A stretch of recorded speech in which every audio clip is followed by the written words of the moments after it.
How to get $150 Home Depot promo code. Let's get started. Launch your preferred browser. Over here, you'll find the search box. Type in Home Depot promo code and search for it. Different website links will appear. All these websites will provide you working promo codes for Home Depot. So go ahead and open any of these. For instance, I'm going to open this one, Time Magazine. After you open it, you're going to find great deals and offers. Just scroll and check.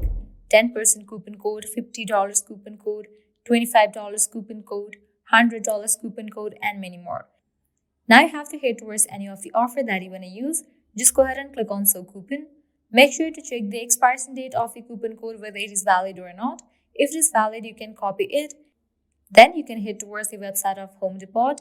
Log into your account, make your purchase. While you check out, you'll find the section of promo code.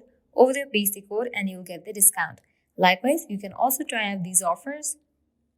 Also, make sure to go through these websites, as these websites will also provide you working promo codes for Home Depot.